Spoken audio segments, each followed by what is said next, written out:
Welcome to Turning Pages, a series of in-depth conversations with authors about their works. All right. Well, Jaime Black-Morsette, the editor of REDress, Art, Action, and the Power of Presence, out now through Portage and Main and Press, joins me on the program. So did I pronounce the book name right? Do you put it on REDress or REDress? I was curious about REDress is good. It's a play on words, so it's both of those things. But I think that for the purposes of people recognizing the connection to the REDress project, REDress is probably good. Okay, yeah, I was curious because like reading it in my head, I'm like, well, maybe the emphasis is not the way I'm putting it. But I guess maybe raising questions and making people think about it is ultimately the point of this collection. Yeah, that's exactly right. So I think like the play on words is an important part of the title for sure of the project. So, but yeah, like REDress is probably just the easiest way for people to kind of recognize what we're talking about. Yeah. Mm-hmm. So the REDress project was your idea, but it wasn't necessarily, it grew out of something else that you had seen. And that was something absolutely. I learned through this book. Mm-hmm. Yeah, for sure. I think that I feel like doing this work, I really kind of tapped into an existing sort of symbolic meaning and power of the red dress. And I think I didn't really think that that's what was happening, but yeah, just that symbol has been used in so many different places. The color red is used in ceremony all around the world. And that color red has different meanings and spiritual significance in different cultures and communities. So I think that strength and power of the red dress and the idea of the red dress, that was something that maybe always has existed since we were creating garments for spiritual purposes, since we were doing ceremony, all of that stuff. And so I think that all of that, that potency kind of lives in that color and the dresses as a symbol of, the sacred feminine. How cognizant of that were you when you were first starting the REDress project? Did you have a sense that you were tapping into that, or is it only through hindsight that you've now kind of come to realize that? Yeah, it's totally through hindsight. I would say that my practice and my creative practice, and also is a spiritual practice as well. Yeah, I totally didn't realize what, the weight and the power of what I was tapping into. I definitely didn't. And I think what I was going to say is that my creative practice, my spiritual practice are really tied together, and it's really an organic process. So it's never a linear, logical planning. That's not really the way I operate as far as my creativity or really anything. So I came to this symbol, and I actually had the vision of putting up empty red dresses when I was listening to a former, since passed away, professor from First Nations University named Joanna Piskanu. And I tell this story a little bit in the book as well, that we were at a conference in Germany, an academic conference around Indigenous studies, and she spoke out about the missing and murdered women in Canada. And you could hear a pin drop in that room, because none of the academics in Germany had heard about this.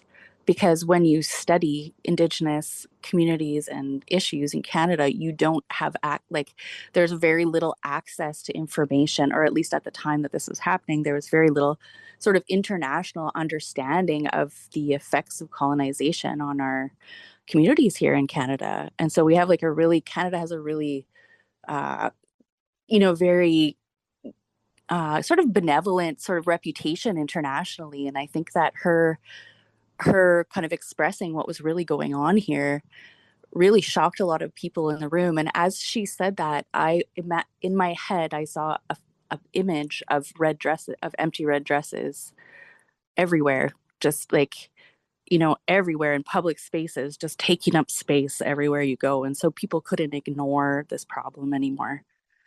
Yeah, now obviously you draw on a lot of different people's voices, academic voices, artistic voices in this collection. You mentioned that, your process isn't linear, or, that you're not necessarily, but I have to imagine you had to apply some sort of linearity to a book like this, right? Like maybe it was a challenge to you and your artistic style to do something like this? Very much so. Again, like my whole kind of art practice has really been based on sort of connecting to the moment. Like I do performance art where I very often will kind of interact with literally the environment around me at the time and think of what I was going to do like in the almost exactly in the moment. So um, so working on a 2.5 year project where it was like consistent effort in a certain direction, a certain medium, and really kind of the logistics that go along with putting a book together was definitely a challenge for me. Just in the way that I think it doesn't really fit in that kind of format. But I also really love writing, and I've been writing poetry, and I have a literature degree actually as well. And so I was very, very excited to get the chance to work on a project like this. Did you apply any of your kind of approaches, like artistic approaches, to this book? Because obviously there's, it reads like a collage in some ways, or Yes. like a quilt. Yeah, totally. Yeah, that's exactly what I was kind of going for. Really like a braiding together, a quilt or a collage for sure. And just like allowing like different entry points. Like I know when I read also, and I'm kind of unconventional in how I read. Sometimes I'll just like open a book wherever. And like or open it at the back instead of the front. So I kind of wanted to allow like different ways, people learn differently and take in information differently, and so I really wanted to provide like access points for people who are not necessarily again like only understanding things from that linear perspective. Like I feel like there's threads through there that if you are a linear kind of learner, yes, definitely you can read it front to back and it hopefully holds together. But I did want it to be like kind of like snapshots or moments in time, and um just sort of that feeling of yeah, just kind of being able to access an emotion or an event or in a small way, if you just literally can open up the book almost anywhere and have that experience. So the abundance of voices, was that purposeful then to provide like different avenues for people? Yeah, absolutely. I mean, I was really excited about giving a platform to like as many people as I could, that I've worked with over the years, because they've been instrumental in helping me along the path that I'm on. So I just wanted to kind of share space with like so many people I've learned such unbelievable things from, and people are doing incredible work in all different fields all the time around MMIWG and making safer spaces for women and girls. And so I really like part of the power of the Red Dress Project, and I think the power of this book is like bringing together the collective voices calling for justice, and it's that collective energy of the matriarchy, frankly, that are standing up to call for justice. And I really wanted this book to reflect that aspect of the Red Dress Project. What does editing a book like this actively look like for you? Like, are you soliciting these people, or like, are people like at a certain point, are they submitting things to you and then you're reviewing it with them, or like what does that look like? So I worked with an editor at HighWater Press, an Indigenous editor, Lisa Frenette, and I'll put a thanks out to her because she literally held my hand through all of this, and it's been a long and arduous process. All of the people who contributed to the book are people I have connections with and personal connections with through the work that I do. So I was able to kind of reach out to them and ask if they'd be interested in submitting. Some work for the book. And so I kind of made the initial connections. And then Lisa Frenette, she would kind of do a lot of the administrative sort of, collecting submissions from people and making sure they got them in and giving timelines, and all that kind of logistical stuff kind of happened on her end. And then I would look over and just like provide any feedback around the pieces, and then they'd go in the book. Did you give like direction on like what kind of submission there should be when you were reaching out to your network, or like did you allow them to kind of again, like that was really a tough thing for me because I mean, I know myself as a creative, I don't like having a lot of boundaries around what my potential contributions to things are, and I really like breaking those boundaries as in my creative practice. So I also really wanted to be sensitive to people, and especially family members of the missing, that giving them as much space as possible to kind of express what they felt like they needed to express in relationship to this work. So I really left the door like very, very open.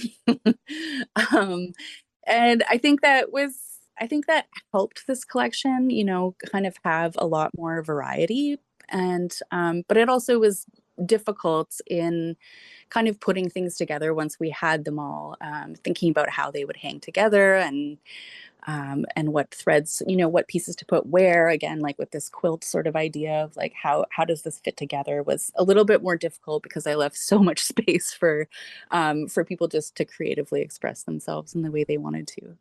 Yeah, I was going to ask in terms of like the macro level view of this, like if you pull back and kind of look at how like each piece fits between each other, so that like if you do it, read it front to back, if you don't start at the back like you might, what you're seeing and like how you're seeing it.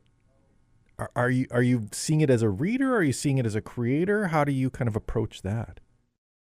I don't exactly know what you're asking me. Sorry. Okay. I mean, it's an amorphous question, that's for sure. I guess because you've got all these disparate parts, right? And Yes. you know, usually like it'd be like if you were making a quilt, but like some of the quilt pieces were like pottery or like they're not all the same kind of thing. And how you put those together, like, are you looking at it as an artistic creator? Are you looking at it as a reader? Like, how are you approaching where things go? I think for me, it was just like, I really wanted to kind of pull it together through like these threads of, I mean, obviously like the red dress is like the connecting point between all of the pieces, kind of a lot of the pieces even like mention specifically the idea of the red dress. So like that's like the main kind of obviously you know, thread or like vein that kind of runs through the whole book. And then I also like I wanted to ground it in this might not answer your question, but but I really wanted to ground it in connection to like another way that I organized it, like in a loose idea of organizing, was thinking about the pieces in terms of the elements. And so if you'll notice, like throughout the sections of the book are kind of connected to the elements in a certain way. So like the earth, the fire, the air, and the water. So the last section is about the water, and so it's like pulling in this idea of women as water carriers, as water protectors, us, you know, that creation comes from the water and that connection to the water, and healing, and all of the kind of teachings and knowledge that go around that. So I think like I wanted to make connections between these pieces that sort of that were in like thematically related to the land as well. So that was part of the way that I pulled it together, was kind of conceiving of it as like these kind of you know, because I was thinking of four sections, four directions, and the four elements, and the four like that idea of four and the cyclical nature of things. And then I also, at the end of the book, is the last chapter is called Beginning Again instead of the ending, because it's the whole concept of things never really, like nothing ends. It's just like it's a circle, right? So I wanted, even though the book is like a front to back, like the physical book is a front to back, I wanted it to feel like a circle. And so I was actually conceptually trying to think of like how we could possibly do that. And I tried to do that through kind of like sectioning off by the elements, and yeah, and like also the end of the book is talks about Sky Woman and the beginning of the world. And so I wanted the end to be the beginning and the beginning to be the end, sort of thing, if that makes any sense. 100%. And it does answer my question. It gets at kind of how you framed this. And that Sky Woman piece, that there was, you know, water, and then she's the one who basically in communion with animals brings land, and yes, that connection to land comes back. The other kind of like circular or cycle thing that I thought of as you were answering that question was, in the introduction you talk about this book being like a challenge. Like if you read it, you are compelled to participate in action towards missing and murdered Indigenous women and girls and Two-Spirit people.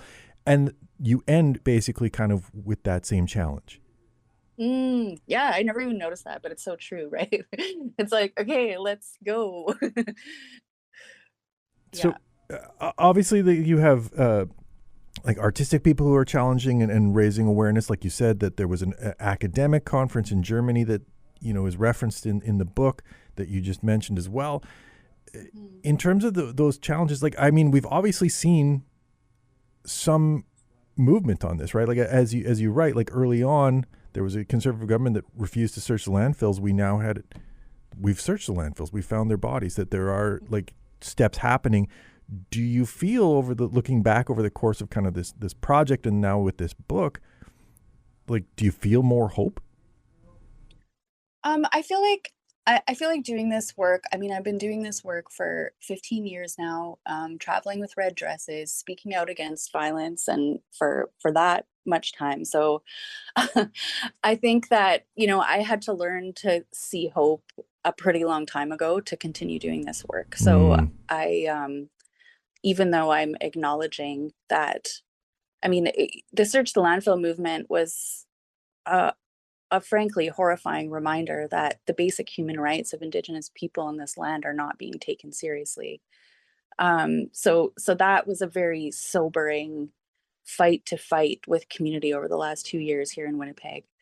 And I think it's really prescient that this book was being written at the time, and I'm very glad this book was being written at the time that movement was happening, because um, it I think it's just so telling about, the climate and the society that we live in today, and that there really hasn't been enough, obviously, um, action taken and movement towards, so-called reconciliation or indigenizing institutions, all that stuff. And like, yes, that work is happening all the time, which is amazing. But I think it's really important that we, realize that sometimes those kind of efforts are just, or at least those sort of like buzzwords, like the idea of like reconciliation, for example, I think a lot of time they're used as a way to absolve responsibility for what is happening around colonization, and to kind of like assume that colonization is over.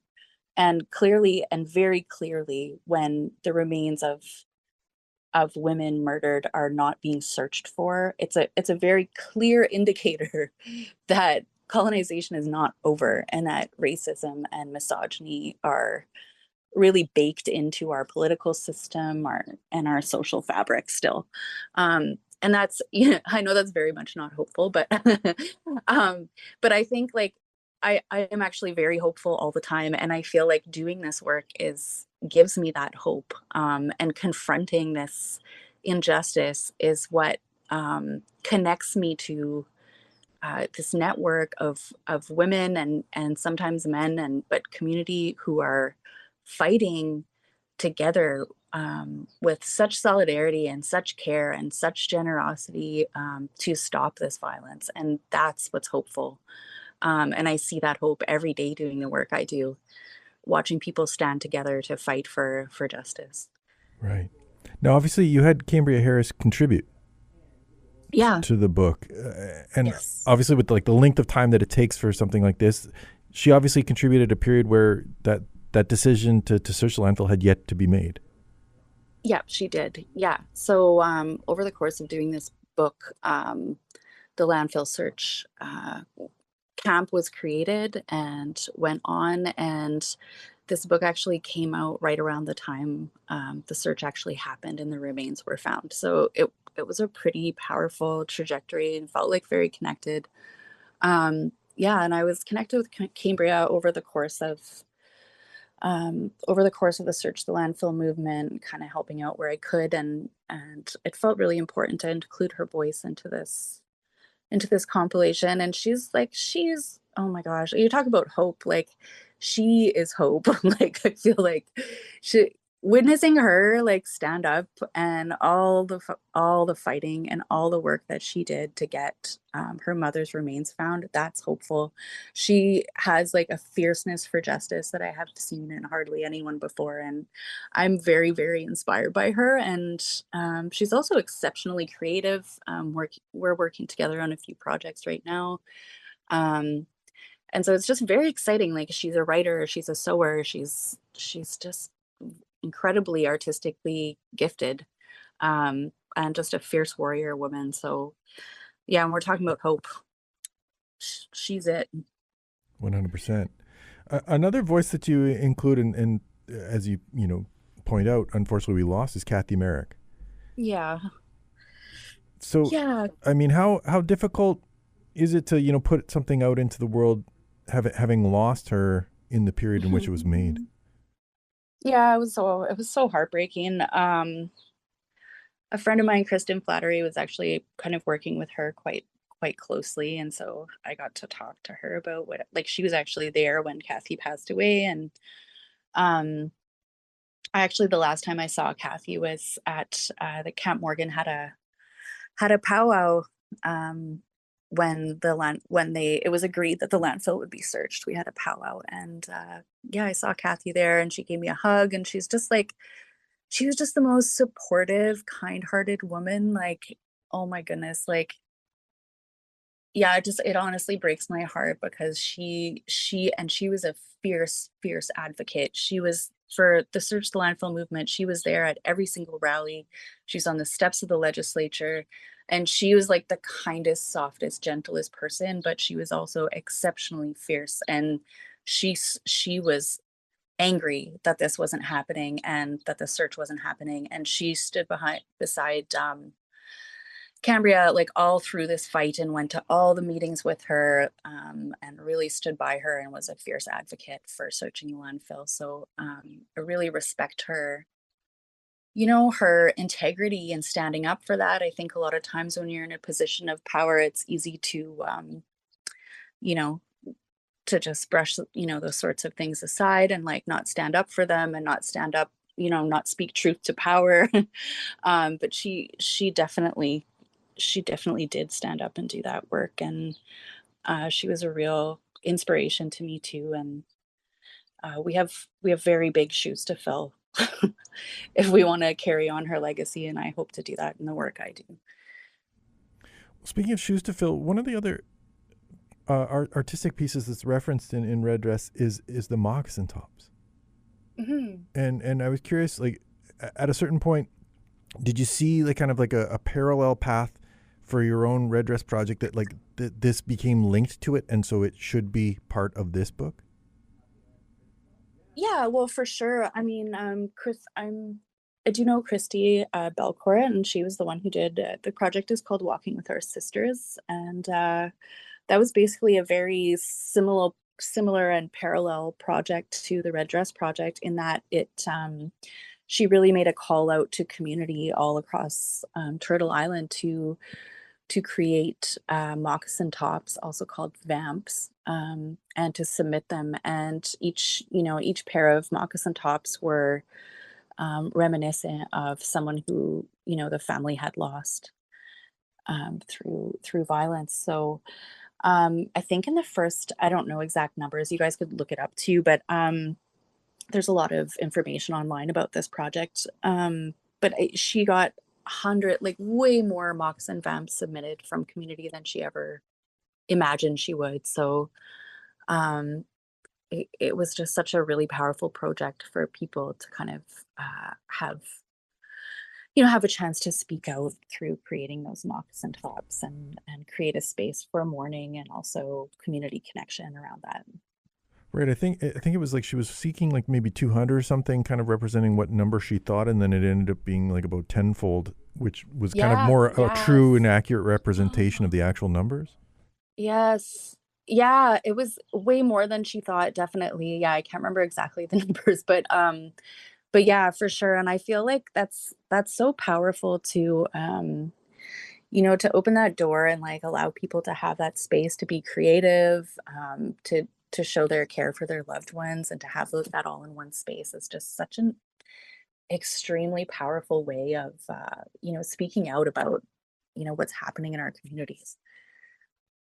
The like power of symbolism, I think, is maybe something I want to end with talking to you about, and particularly because obviously these empty red dresses became such a powerful symbol. Mm-hmm.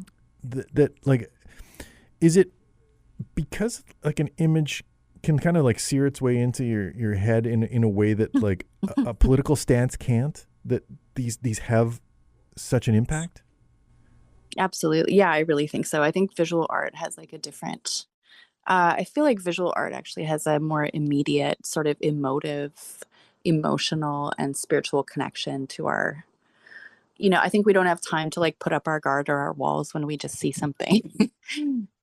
um, and again, like those dresses are empty, and they really kind of symbolize that violence and erasure of Indigenous women, but they also are there's also a presence there, right? And it's an undeniable presence of seeing that red dress, and that presence is extremely powerful, and it just hits me still. Even I've been doing this work for so long, and you hang a red dress up in a tree, and the wind the wind takes it, and suddenly it's dancing beside you, and it feels like someone's there. So Yeah, and like as you said earlier, obviously the color red that ties into this,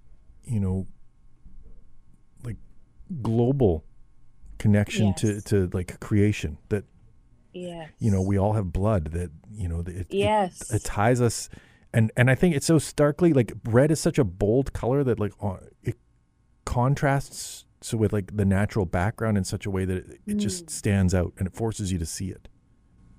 absolutely, yeah. And it's really fascinating, because it's really fascinating to look into the different sort of symbolism that different cultures and communities give to the color red. Like I know that I spoke with a Dakota artist that I know here in Winnipeg, and she was telling me that red is the only color that the spirits can see. So that was a powerful teaching that I got early on in doing this work, and I didn't know that. But it's just like, oh, well, that makes complete sense why why I made that decision, And it's really kind of like a working backwards for me of like my intuition telling me things, doing things, and then being like, oh, that, and later learning the logical or like connections to tradition or culture that actually came from. It's sort of like a backwards working process for me. But it's just so fascinating. And another, I'm just thinking, oh yeah, we had some people in from South America a couple of years ago at the water gathering in the Whiteshell area, and one of the men they brought with them came into the lodge for all the teachings for the day wearing all red from head to toe, and in his culture, red is the color of life. So it's that lifeblood and that power that animates all of us. Yeah. It's interesting to hear you say, but kind of like sorting things out afterwards, like doing the work and then kind of figuring out what you were doing, that it speaks to kind of like that instinctual creative energy that you're tying into, and that like something beyond you is pushing you towards these things, and it's only with like hindsight that you're Yes. kind of like, oh, I think I know why now.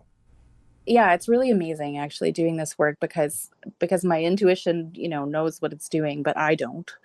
Like it's something beyond me a little bit.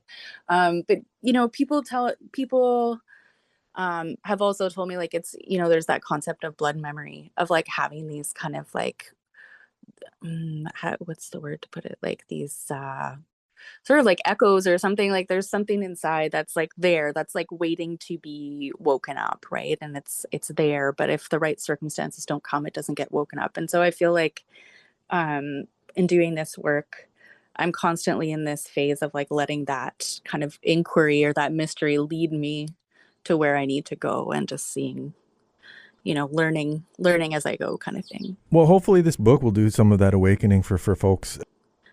Things, and to think about them, and to feel the pain that we're going through. All of that's really, really important work, and to know that there's action that can be taken, and steps we can all take, all of us, Indigenous, non-Indigenous people, to really create a world that's centered on care and balance and connection instead of, competition and oppression. 100%. REDress, Art, Action, and the Power of Presence, out now. Jaime, thanks very much for joining me on the program to discuss it. Yeah, of course. It was great.